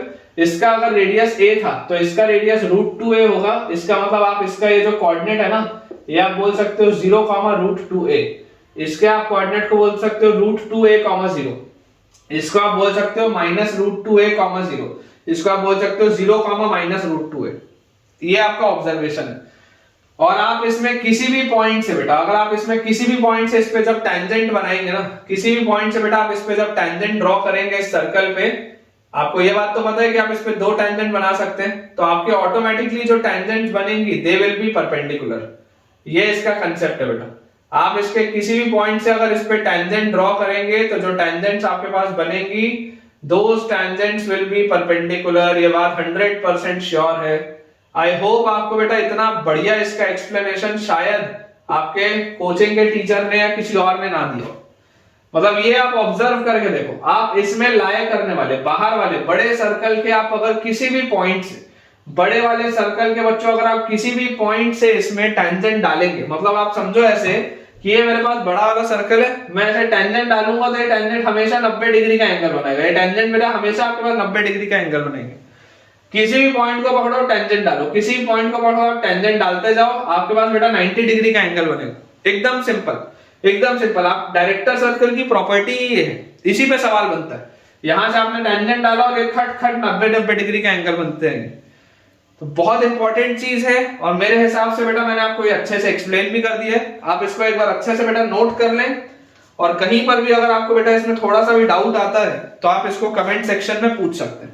अब इसके बाद अपन इसको क्लियर करेंगे और उसके बाद हम फिर सवालों की प्रैक्टिस स्टार्ट करेंगे। क्वेश्चन बच्चों अपने पास इसमें लिखा हुआ है, find the equation of the director circle, find the equation of the director circle. DC लिख देता हूं बेटा, ठीक है, डीसी लिख देता हूं। Find the equation of the director circle for the circle, equation of director circle for the circle x² plus y² minus 2x minus 4y minus 4 equal to 0। x² plus y² minus 2x minus 4y minus 4 equal to 0। ठीक है। अब बच्चा देखो, अगर आपको director circle का equation बताना है तो आपको क्या चीज पता है, आपको नोट पॉइंट याद होना चाहिए। नोट पॉइंट हमने क्या लिखा है, डायरेक्टर सर्कल जो होता है किसी सर्कल के लिए वो कंसेंट्रिक होता है, मतलब सेंटर सेम होता है, और रेडियस उसका √2 टाइम्स होता है। तो आप ये वाला बच्चों जो सर्कल आपके पास दिया हुआ है, सर्कल आपके पास दिया हुआ है x² plus y² minus 2x minus 4y minus 4 equal to 0। इसका अगर आप सेंटर देखेंगे तो इसका बच्चों सेंटर अपने पास क्या आ जाएगा, इसका सेंटर आपके पास आ जाएगा -½ इंटू कोफिशिएंट ऑफ x, मतलब -2 इंटू -½ इज 1, और -½ into coefficient of y, minus minus balance ½ और 4 इज 2। तो सेंटर तो आ गया 1,2। और इसका बच्चों अपने पास रेडियस कितना आएगा, तो रेडियस आपके पास जो इस सर्कल का रेडियस है, इस सर्कल का रेडियस आपके पास आ जाएगा √g², g² मतलब 1 प्लस f² मतलब 4 माइनस c मतलब -4। तो यार इसका रेडियस तो 3 आ गया। तो अब आपका जो डायरेक्टर सर्कल होगा, डायरेक्टर सर्कल का भी सेंटर तो यही होगा और उसका इसका सेंटर सेम होगा। कंसेंट्रिक होते हैं तो सेंटर सेम होगा, लेकिन इसका जो रेडियस होगा, रेडियस बच्चों इसका आपके पास आ जाएगा 3√2 टाइम्स होता है, इससे √2 टाइम्स बड़ा होता है, तो इसका रेडियस आ जाएगा 3√2। तो इक्वेशन ऑफ सर्कल, सेंटर और रेडियस आपको पता है। इक्वेशन ऑफ सर्कल यहां पर आपके पास क्या आ जाएगा, x-1 का होल स्क्वायर प्लस y-2 का whole square is equal to radius का स्क्वायर, 3² 9 2 18। तो यहां से आप अगर इसको एक्सपैंड कर दे तो आ जाएगा x² minus 2x plus 1 plus y² minus 4y plus 4 is equal to 18। या फाइनली हम लिख सकते हैं x² plus y² minus 2x minus 4y, और 1 और 4 5 और minus 18 is minus 13 is equal to 0। ये अपने पास आएगा बच्चों डायरेक्टर सर्कल का इक्वेशन। ठीक है, x-1 का होल स्क्वायर प्लस y-2 का whole square is equal to 18। बिल्कुल सही। चलिए अगला सवाल देखते हैं बेटा। नेक्स्ट अपने पास इसमें सवाल लिखा है, find the locus of a point P, find the locus of a point P, find the locus of a point P which moves in such a way, which moves in such a way, find the locus of point P which moves in such a way that angle made by the pair of tangents, that angle made by the pair of tangents, that angle made by the pair of tangents, angle made by the pair of tangents drawn to the circle, drawn to the circle x square plus y square is equal to a square, x square plus y square equal to a square is 60 degree, is 60 degree. अब इसमें बेटा देखो director circle की कोई बात नहीं हो रही है, लेकिन अगर आप ये सवाल बनाना चाहते हैं तो आपका अप्रोच जो मैंने अभी आपको डेरिवेशन करके दिखाया था डायरेक्टर सर्कल का, आपको वो क्लियर होना चाहिए। अगर आपने मान लीजिए बच्चों डायरेक्टली रिजल्ट रट्टा मारा हुआ है तो काम नहीं चलेगा। इस सवाल को अगर आपको अप्रोच करना हो, क्योंकि देखो डायरेक्टर सर्कल की तो कोई बात नहीं हो रही, यहाँ तो 60 डिग्री का एंगल बन रहा है, अगर 90 डिग्री का एंगल बन रहा होता तो एक बार हम डायरेक्टर सर्कल की बात करते। तो अप्रोच बच्चों बहुत इंपॉर्टेंट है। अप्रोच अपने पास क्या है इसका, अगर मैं इसका अप्रोच समझने की कोशिश करूं तो मुझे दिखता है find the locus of a point P which moves in such a way that the angle made by the pair of tangents drawn to the circle this is 60 degree. Imagine करें कि आपके पास बेटा एक सर्कल है, ठीक है। इस circle की खास बात क्या है, इस सर्कल की खास बात है कि इसका जो बेटा आपके पास सेंटर है दैट इज 0,0, ठीक है, और इसका रेडियस आपके पास दिया हुआ है a यूनिट्स का रेडियस दिया हुआ है, मतलब ये a,0 आ जाएगा। अब मुझे बोला जा रहा है आपको एक ऐसे पॉइंट का लोकस बताना है, आपको बच्चों एक ऐसे पॉइंट का लोकस बताना है जिससे कि अगर हम इस पर टेंजेंट ड्रॉ करें, जिससे कि बेटा अगर हम इस पर टेंजेंट ड्रॉ करें तो जो एंगल बने that angle should be 60 degree, ये आपको बोला जा रहा है। Find the locus of point P which moves in such a way that the angle made by the pair of tangents drawn to the circle x square plus y square equal to a square is 60 degree. अब याद बेटा आपको और क्या करना है, आपको वो वाली प्रोफाइल याद करनी है जो मैंने आपको एक प्रोफाइल सिखाई थी। वो प्रोफाइल बेसिकली थी क्या कि अगर हमारे पास इस तरीके का बेटा कभी भी कॉन्फ़िगरेशन आ जाए तो इस तरीके के कॉन्फ़िगरेशन में हमेशा क्या करना चाहिए, आप सेंटर से इसको ज्वाइन करो और ये जो क्वाड्रिलेटरल बन रहा है इस क्वाड्रिलेटरल को आप ऑब्जर्व करो। बेसिकली ऐसी वाला तो हमने प्रोफाइल पढ़ा था ना, ये जो हमने बेटा यहाँ पर ऐसे सर्कल बनाया था, एक्सटर्नल पॉइंट्स ऐसे टेंजेंट बनाए थे, ये एंगल 60 डिग्री का बनाया था, ये सर्कल का सेंटर, ये वही तो चीज है। अगर आपको ऐसे में नहीं पता चल रहा तो इसको ऐसे घुमाओ, ऐसे सोचो, इसको आपने ऐसे पकड़ के थोड़ा घुमाया तो इस फॉर्मेट में बन गया जो मैं यहाँ पर बना रहा हूँ। इसको अगर मैं ऐसे पकड़ के थोड़ा सा रोटेट करूं ऐसे फॉर्मेट में आ जाएगा। बात तो वही है, फर्क थोड़ा पड़ रहा है कोई।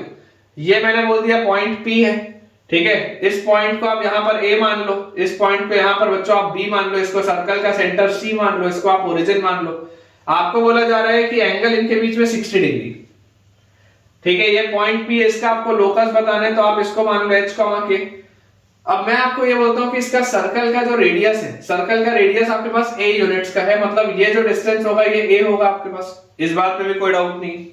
अब यहां से आप इस बात को बच्चों समझने की कोशिश करिए कि अगर ये पूरा एंगल 60 डिग्री था तो ये जो कॉन्फ़िगरेशन था उसमें ये ऊपर वाला ट्रायंगल और ये नीचे वाला ट्रायंगल कॉन्ग्रुएंट होता है। इसका मतलब ये वाला एंगल कितना होगा, 30 डिग्री होगा क्या?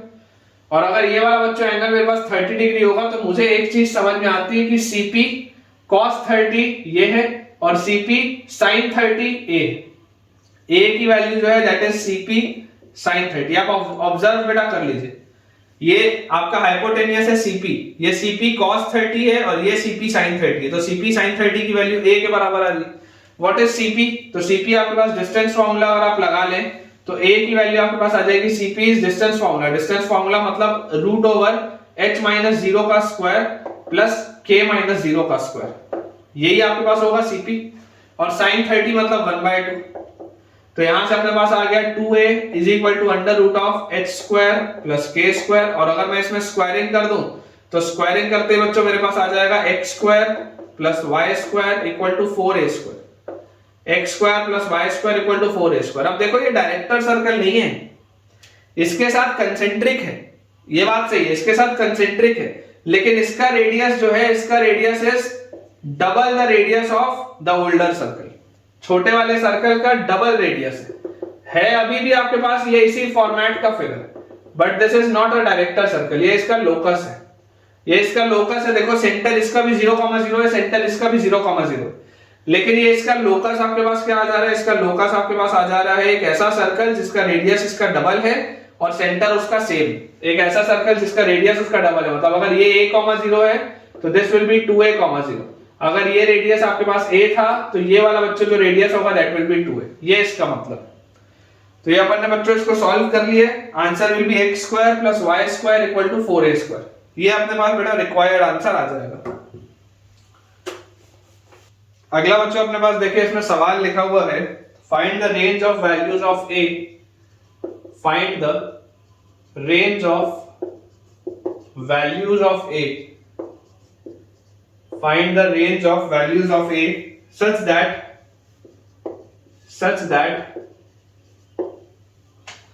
angle theta between the pair of tangents, such that angle theta between the pair of tangents, such that angle theta between the pair of tangents drawn from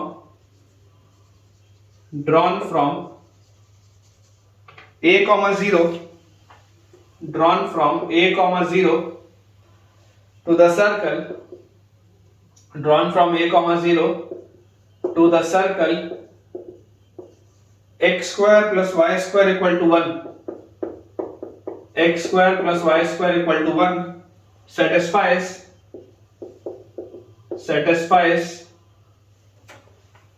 pi/2 less than theta less than pi, pi/2 less than theta less than pi। ये अपने पास बच्चों सवाल है।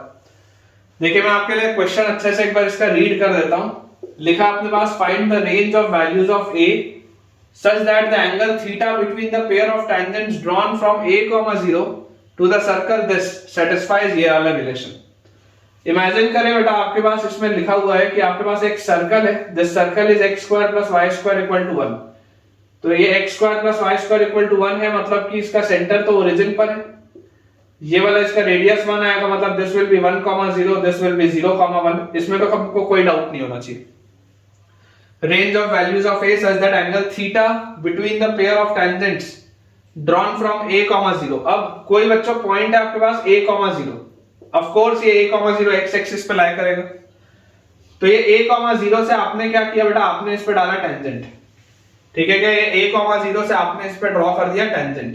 तो जैसे आपने इसमें a,0 से टेंजेंट ड्रॉ किया, आप बोलते हो कि यार ये जो पूरा एंगल है ना, ये पूरा एंगल आपके पास थीटा है, this complete angle is theta. Satisfies theta जो है वो pi/2 से पाई के बीच में होना चाहिए, ये अपने को बोला जा रहा है। तो a की वैल्यू क्या होगी?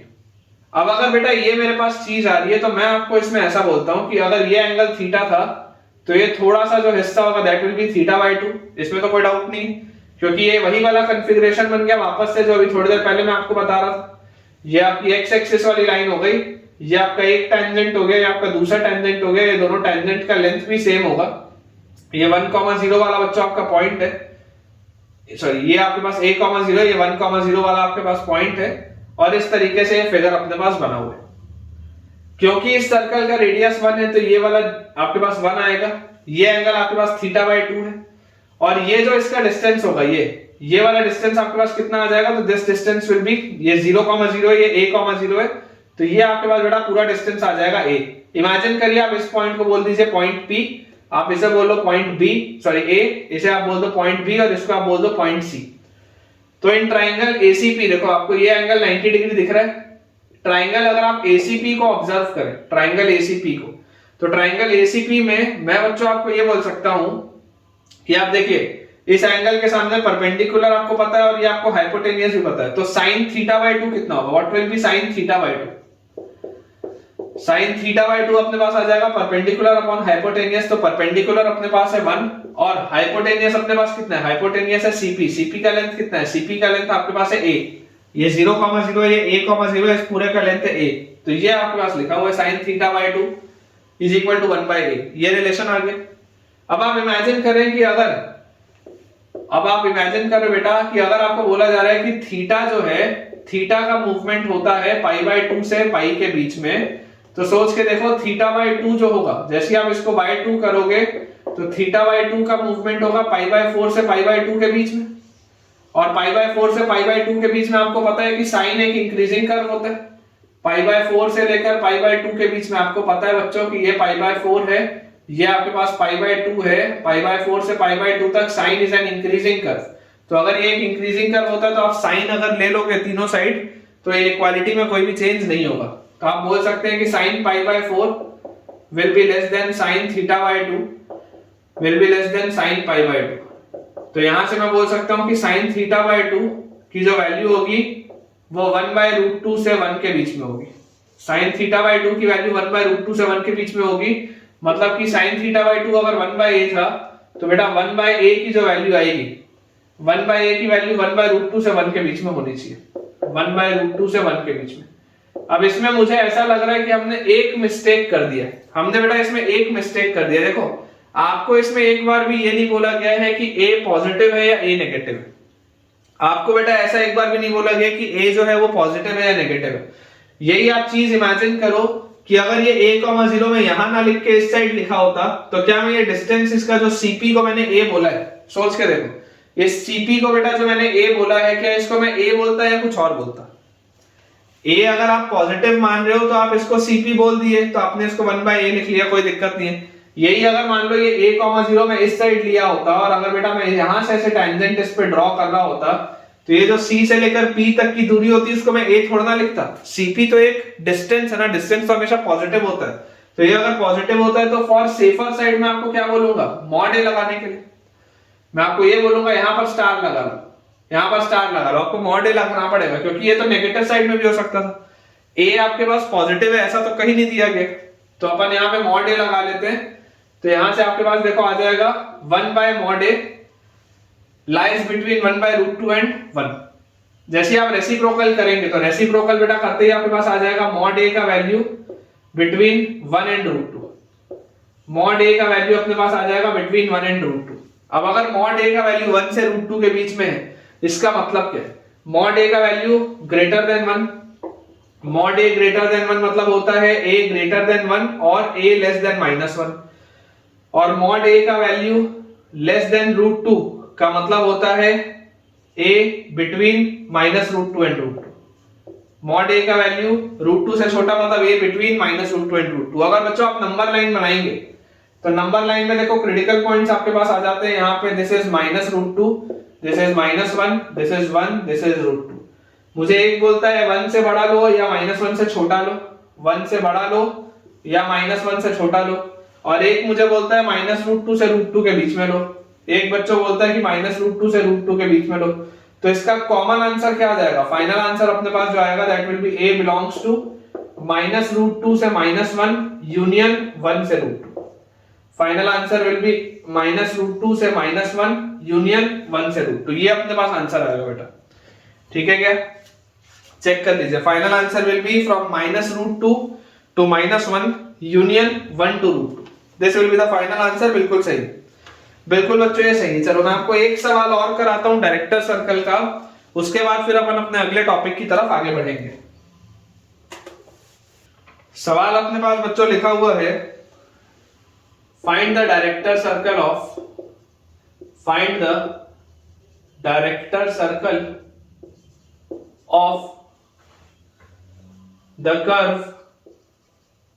और कर्व बेटा देखो मैं आपको क्या दे रहा हूं, जनरल सर्कल का इक्वेशन दे रहा हूं, x² + y² + 2gx + 2fy + c = 0।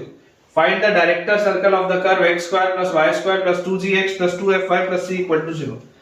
अब जैसे अगर मान लो बेटा आपको इसका डायरेक्टर सर्कल बताना है, तो आपको एक बात तो पता ही है कि ये एक जनरल सर्कल है, और इस जनरल सर्कल के बारे में मैं क्या बोल सकता हूँ, इस जनरल सर्कल के बेटा बारे में मैं ये बोल सकता हूँ कि इस सर्कल का जो सेंटर होगा that will B -g, -f। तो इसका जो डायरेक्टर सर्कल होना चाहिए वो इसी के कंसेंट्रिक होना चाहिए, इसका जो बच्चों डायरेक्टर सर्कल होना चाहिए वो इसी के कंसेंट्रिक होना चाहिए, और इसके कंसेंट्रिक होने के अलावा, इसके कंसेंट्रिक होने के अलावा आपके पास क्या आना चाहिए, इसके कंसेंट्रिक होने के अलावा आपके पास बच्चों इसका रेडियस होना चाहिए √2 टाइम्स। तो आपके पास जो सेंटर आएगा डायरेक्टर सर्कल का, सेंटर तो क्या आ जाएगा -g -f, और रेडियस, चलो पहले ओरिजिनल सर्कल की बात करते हैं, गिवन सर्कल की। तो गिवन सर्कल का सेंटर ये है और इसका रेडियस क्या आ जाएगा, radius will be √g² + f² - c। अब अगर हम डायरेक्टर सर्कल की बात करें, आपको रिजल्ट याद रखने की जरूरत नहीं है, आप आराम से इसको परफॉर्म भी कर सकते हैं पेपर में।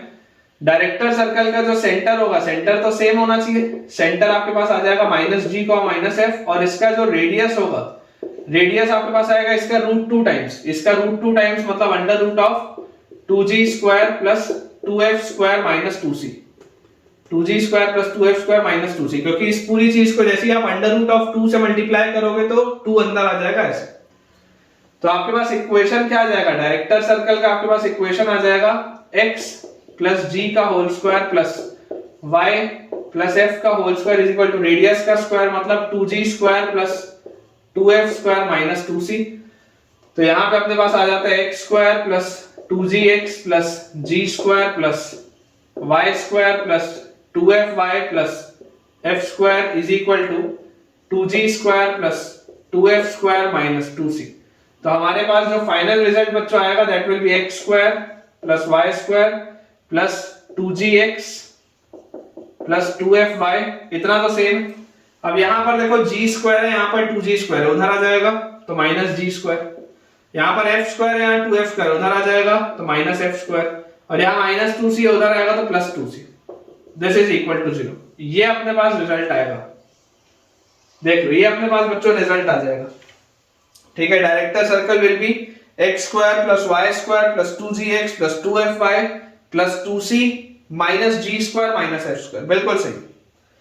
तो इसके साथ बेटा डायरेक्टर सर्कल वाला भी अपना टॉपिक कंप्लीट होता है, छोटे छोटे से टॉपिक्स हैं। अब अपन अपना अगला टॉपिक देखते हैं, और वो बहुत एक इंपॉर्टेंट टॉपिक है बेटा। अगला बेटा अपने पास जो टॉपिक दिया हुआ है that is equation of a chord of a circle, equation of a chord of a circle, equation of a chord of a circle in terms of its midpoint, in terms of its midpoint। Important है बेटा है ना, ये सारी वो चीजें जो generally बच्चों का कमजोर रह जाता है, उनको समझ में ही नहीं आता कि हो क्या रहा है। Equation of chord of a circle in terms of its mid point, कि मिड पॉइंट अगर आपको किसी कॉर्ड का दिया हो तो आप उस कॉर्ड का इक्वेशन कैसे निकाल सकते हैं। जैसे कि मैं आपको बेटा जो कंडीशन बोल रहा हूं, देखिए इमेजिन करिए आपके पास एक सर्कल दिया है, ठीक है, और इस सर्कल का अपन इक्वेशन ले लेते हैं, general equation which is x² + y² = a², और मैं आपको बोलता हूं कि ये मेरे पास एक कॉर्ड है, इस सर्कल का बेटा ये मेरे पास एक कॉर्ड है, मुझे इस कॉर्ड का इक्वेशन चाहिए, मुझे इस कॉर्ड का इक्वेशन चाहिए, और मेरे पास इस कॉर्ड के मिड पॉइंट के कोऑर्डिनेट्स दिए हुए, इस कॉर्ड के मिड पॉइंट के कोऑर्डिनेट्स मेरे पास दिए हुए। क्या बोला जा रहा है, equation of a chord of a circle in terms of its mid point. कोई भी एक मुझे अगर कॉर्ड का इक्वेशन बताना है जिसके मिड पॉइंट मुझे पता है और इक्वेशन ऑफ सर्कल मुझे पता है, तो मैं कैसे बताऊं। तो देखिए तरीका क्या होगा बेटा, तरीका बहुत सिंपल सा है। तरीका आपके पास बच्चों देखो बहुत सिंपल सा है कि आपको पता है कि इस सर्कल का ओरिजिन मतलब कोऑर्डिनेट जो सेंटर का आएगा वो क्या आएगा, ओरिजिन आएगा। अब मुझे एक बात पता है कि सर्कल के किसी भी कॉर्ड के मिड पॉइंट को अगर आप सेंटर से ज्वाइन करते हैं तो वो उसके परपेंडिकुलर होता है, ये थ्योरम होता है। इसीलिए मैंने आपको डे 1 पे थ्योरम कराए थे, जब आप सर्कल के किसी भी कॉर्ड के मिड पॉइंट को सेंटर से ज्वाइन करते हैं तो वो उसके परपेंडिकुलर होता है कॉर्ड का। बेसिकली ये इसका परपेंडिकुलर बाइसेक्टर होता है, ये बात हमको पता है, हमारी जानकारी में ये बात है। अब अगर बेटा ये चीज होती है तो देखो इसका जो स्लोप आएगा है ना, मान लेते हैं सर्कल का सेंटर C है and this is called AB, और इसका ये मिडिल पॉइंट जो है मान लेते हैं इसको M, तो आपके पास देखो slope of CM, slope of CM आपके पास कितना आ जाएगा, y2 मतलब y1 - 0 अपॉन x1 - 0।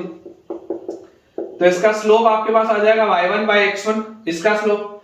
तो आप बेटा यहां से बोल सकते हैं कि स्लोप ऑफ AB क्या आएगा, what will be the slope of AB। तो इसके परपेंडिकुलर लाइन है तो slope of AB will be -x1/y1। इसके अगर बच्चों ये परपेंडिकुलर लाइन है तो slope of AB will be -x1/y1। तो अब ये वाली जो लाइन है बेटा equation of AB, equation of A B हमारे पास क्या आ जाएगा, इक्वेशन ऑफ ए बी जो हमको निकालना था उसमें एक पॉइंट मुझे पता है और स्लोप मुझे पता है, तो equation of A B will be y minus y1 is equal to slope मतलब minus x1 by y1 into x minus x1, ये मुझे पता है।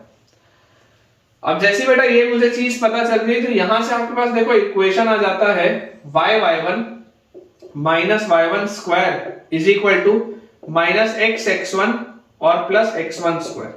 तो यहां से अपने पास आ जाता है x1 और plus y1 is equal to x1 square plus y1 square. अब ये आपके पास एक रिजल्ट आता है जिसको नॉर्मली याद रखना थोड़ा सा मुश्किल है। नॉर्मली बेटा इसको याद रखना थोड़ा सा मुश्किल है। क्यों इसको याद रखना थोड़ा सा मुश्किल है? क्योंकि यार अब इसको कैसे हम याद करें? ये तो यार ठीक है, कॉर्ड का equation in terms of its middle point, ये इक्वेशन आता है, बिल्कुल बात सही है। लेकिन याद करिए जब मैं टेंजेंट को सॉल्व कर रहा था, तो टेंजेंट के केस में ये x1 y1 बेटा जो था आपके पास ये सर्कल के अगर मान लो ऊपर था, जब आप इक्वेशन ऑफ टेंजेंट बता रहे थे when the point lies on the circle, तब x1 y1 सर्कल के ऊपर था, और जब x1 y1 सर्कल के ऊपर था तो आप यहां पर बोल सकते थे कि x1 square plus y1 square की वैल्यू a स्क्वायर होती थी। उस केस में जब x1 y1 सर्कल के ऊपर होता था तब x1 square plus y1 square की वैल्यू a स्क्वायर के बराबर होती थी। यहां तो आप नहीं बोल सकते कि x1 square plus y1 square a square के बराबर होगा, यू कैन नॉट से। कोई बात नहीं, मैं आपको बोलता हूं कि आप बच्चों इसमें ऐसा करो, आप इसमें सब्ट्रैक्ट कर दो, subtract a square from both sides, subtract a square from both sides. जैसे ही बच्चों आप दोनों साइड से a स्क्वायर सब्ट्रैक्ट करेंगे आपके पास आ जाएगा x(x1) plus y(y1) minus a square is equal to x1 square plus y1 square minus a square, ये आपके पास आ जाएगा। अब आप इमेजिन करिए, बेसिकली ये जो इक्वेशन आ रहा है, इस इक्वेशन को याद रखने का जो तरीका होता है वो तरीका होता है t इक्वल टू s1। इस इक्वेशन को याद रखने का तरीका होता है t equal to s1, equation of a chord of a circle in terms of its middle point. Equation of a chord of a circle in terms of its middle point को याद रखने का तरीका होता है t इक्वल टू s1। तो ये t क्या है? इमेजिन करो अगर आपके पास x1 y1 वाला जो पॉइंट है, इमेजिन करो बेटा अगर आपके पास x1 y1 वाला जो पॉइंट है वो सर्कल के बाहर होता, या सॉरी बाहर नहीं, सर्कल के ऊपर होता। इमेजिन आप करिए अगर ये सर्कल के ऊपर होता तो आप टेंजेंट का इक्वेशन क्या लिखते हैं? अगर ये सर्कल के ऊपर होता तो आप टेंजेंट का इक्वेशन क्या लिखते हैं? x(x1) plus y(y1) minus a square equal to 0, यही तो आप लिखते हैं टेंजेंट का इक्वेशन। तो ये जो x(x1) plus y(y1) minus a square लिखा हुआ है, क्या इसको मैं टेंजेंट से रिप्लेस कर सकता हूं क्या? t से।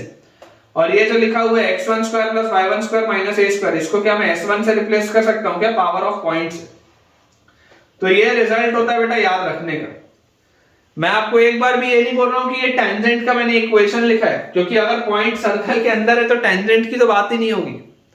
अगर पॉइंट सर्कल के अंदर है तो टेंजेंट की तो बात ही नहीं होगी ना। टेंजेंट की तो बात तब होती है जब पॉइंट सर्कल के ऊपर हो या सर्कल के बाहर हो, अंदर थोड़ा ना टेंजेंट की बात करूंगा। लेकिन याद रखने का तरीका क्या है कि अगर मुझे किसी कॉर्ड का इक्वेशन बताना हो और मुझे अगर उस कॉर्ड का मिडिल पॉइंट पता हो, तो उस कॉर्ड का इक्वेशन होता है t इक्वल टू s1, जहां पर t टेंजेंट की तरह ओपन होता है और s1 पावर ऑफ पॉइंट होता है।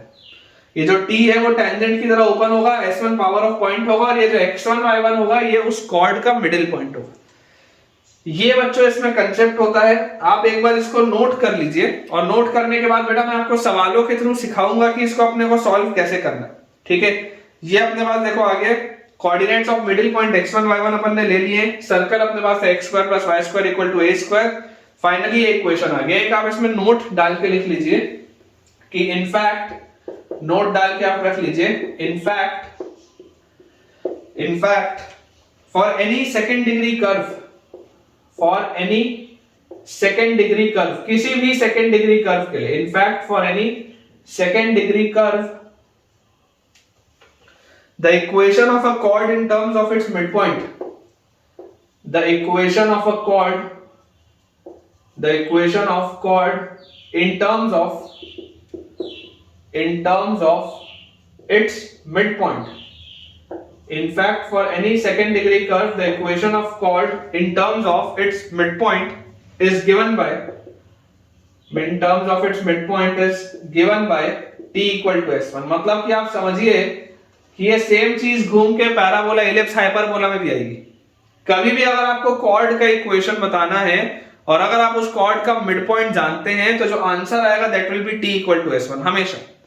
ठीक है, तो बहुत एक इंपॉर्टेंट है कि किसी भी सेकंड डिग्री कर्व के लिए, कोई भी सेकंड डिग्री कर्व, वो सर्कल हो, वो पैराबोला हो, वो इलिप्स हो, वो हाइपरबोला हो, अगर आपके पास उसमें एक कॉर्ड दिया हुआ है और उस कॉर्ड का अगर आप मिडिल पॉइंट जानते हैं तो जो फाइनल रिलेशन होगा that will be t equal to s1। देखो मैं यहां पर आपको बहुत समय ले लेके चीजें समझा रहा हूं, उस समय मैं बहुत तेजी से इसको करूंगा क्योंकि आपको ये चीजें याद होंगी। ये बेसिक्स है बेटा, सर्कल बेसिक है। बेसिक अगर आपको अच्छे से समझ में आएगा तो आगे के जितने भी कर्व आएंगे, पैराबोला, इलिप्स एंड हाइपरबोला, उसमें आपकी महारत हो जाएगी। ठीक है, तो कोई भी अगर आपके पास सेकंड डिग्री कर्व आएगा, अगर उसके पास उसमें आपको कॉर्ड का इक्वेशन लिखना हो, कॉर्ड का, है ना, ये अपन कॉर्ड का इक्वेशन लिख रहे हैं, इक्वेशन ऑफ कॉर्ड, टेंजेंट की बात नहीं कर रहा हूं, equation of cord.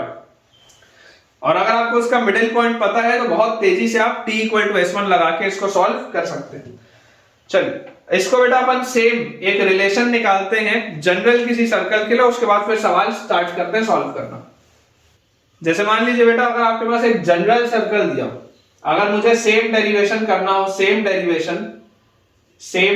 Derivation for a general circle, कोई भी अगर मेरे पास बेटा जनरल सर्कल दिया हो तो उसके लिए देखते हैं क्या ये सेम चीज होगी या नहीं। तो अगर आपके पास मान लीजिए ये सर्कल है, इस सर्कल का इक्वेशन मुझे दिया हुआ है x square plus y square plus 2gx plus 2fy plus c equal to 0, और इस सर्कल में बेटा ये सेंटर के कोऑर्डिनेट्स मुझे दिए हुए हैं -g, -f।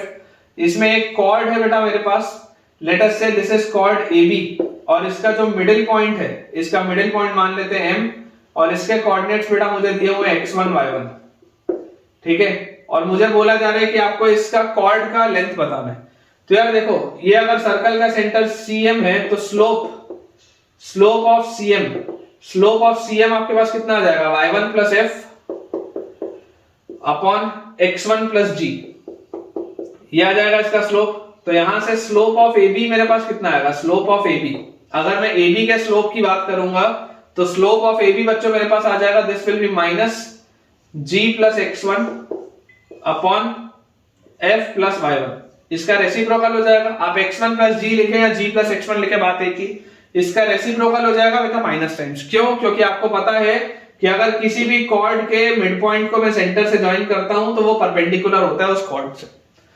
और जैसी बेटा ये चीज मुझे पता चल गई तो अब इक्वेशन ऑफ AB मेरे पास क्या आ जाएगा, इक्वेशन ऑफ AB आ जाएगा, ये एक ऐसा कॉर्ड है जिसका मिडिल पॉइंट पता है। तो आप बच्चों इसका इक्वेशन यहां से लिख सकते हैं, y minus y1 is equal to slope आपके पास आ गया -g plus x1 upon f plus y1। ठीक है, तो slope into x minus x1 ये आपके पास होगा। ये f प्लस y1 को अगर मैं इधर मल्टीप्लाई कर दूं तो मेरे पास आ जाता है y minus y1 into f plus y1 is equal to ये g प्लस x1 लिखा हुआ है, और इस माइनस साइन को बेटा अगर अपन अंदर बैलेंस कर दें तो अपने पास आ जाएगा x1 माइनस x, ये चीज आ जाएगी। तो यार यहां से देखो, जैसे आप इसको मल्टीप्लाई करोगे आपके पास आ जाएगा y इंटू f और प्लस y इंटू y1 और माइनस f इंटू y1 और माइनस y1 का स्क्वायर इज इक्वल टू, इनको अगर आप मल्टीप्लाई करेंगे तो हमारे पास आ जाएगा g into x1 minus g into x और प्लस x1 का square minus x into x1। तो यहां से अपने पास देखो रिजल्ट क्या आता है, x प्लस y1, एक साइड लेके आ रहा हूं बेटा मैं टर्म्स को, x प्लस y1, और उसके बाद अपने पास आ जाता है यहां से बेटा अगर आप ध्यान से देखेंगे तो प्लस gx, ये इधर आ गया, ये इधर हो गया, और ये वाला अपने पास टर्म हो गया, और प्लस yf या प्लस fy। ठीक है, प्लस gx प्लस fy, और बाकी सबको अगर मैं दूसरे साइड ले जाऊं तो अपने पास आ जाएगा यहाँ पे लिखा हुआ x1 स्क्वायर और प्लस y1 स्क्वायर। ठीक है, x1 square plus y1 square और प्लस gx1 ये आ गया, और प्लस fy1, ये अपने पास देखो चीज लिखी हुई। अब जैसी बेटा ये अपने पास चीज लिखी हुई है तो यहां पे मैं आपको बोलता हूं आप एक gx ऐड करो, या ऐसा करो आप एक gx1 ऐड करो, यहां पर भी आप एक gx1 ऐड करो, फिर वैसे ही आप यहां पर एक fy1 ऐड करो, यहां पर भी आप एक fy1 ऐड करो, फिर आप वैसे ही यहां पर एक c ऐड करो, यहां पर भी आप एक c ऐड करो, आप दोनों साइड ये तीन चीजें ऐड कर दो। तो फाइनली आपके पास देखो क्या आ रहा है, x x1 plus y y one plus g x plus x one plus f y plus y one, ठीक है, plus f y plus y one plus c is equal to, उधर क्या आ रहा है x one square plus y one square plus 2gx1 plus 2f(y1) plus 2gx1 plus 2f(y1) plus c equal to 0। ठीक है, ये चीज अपने पास आ रही है x1 square plus y1 square plus 2gx1 plus 2f(y1) plus c equal to 0, ये अपने पास आ गया। और जैसे बेटा ये चीज अपने पास आ गई तो फाइनली देखो ये किस फॉर्मेट में आ गया, this is again t equal to s1। आप अगर बच्चों इसको ध्यान से देखेंगे तो ये भी वही हो गया ना, t इक्वल टू s1। ये पूरी चीज जो है ये टेंजेंट का इक्वेशन होता, अगर x1 y1 मान लो सर्कल के ऊपर होता तो ये टेंजेंट का इक्वेशन आता t, और ये बेटा पूरा लिखा हुआ है पावर ऑफ पॉइंट s1। तो equation of chord when the middle point is known बहुत आसानी से बेटा आप t इक्वल टू s1 करके सॉल्व कर सकते हैं। तो ऐसा बच्चों अपन करते हैं कि आज के लिए इतना ही रखते हैं, ठीक है, आज का लेक्चर इससे ज्यादा लंबा नहीं करते, नहीं तो मुझे ऐसा लग रहा है कि आपको समझ में नहीं आएंगी चीजें। आज के लिए हम इतना ही रखते हैं और मुझे बेटा पूरी उम्मीद है कि आपको आज हमने जो इक्वेशन ऑफ नॉर्मल निकालना सीखा, डायरेक्टर सर्कल का कंसेप्ट देखा और equation of a cord with middle point हमने देखा, आपको बहुत बढ़िया तरीके से समझ में आया होगा। अगर आपको बच्चों आज का लेक्चर अच्छा लगा है, अगर आपने एंजॉय किया है, अगर आपने मुझसे आज कुछ नया सीखा है, तो मुझे कमेंट्स में आप जरूर शेयर करके बताएं कि आज आपको लेक्चर में क्या कुछ नया मिला। और अगर आपको आज का वीडियो अच्छा लगा हो तो वीडियो को लाइक करें, चैनल को सब्सक्राइब करें और दोस्तों के साथ इस वीडियो को और इस चैनल को रेफर करें ताकि उन सारे बच्चों की पढ़ाई बहुत बढ़िया तरीके से हो पाए। Thank you.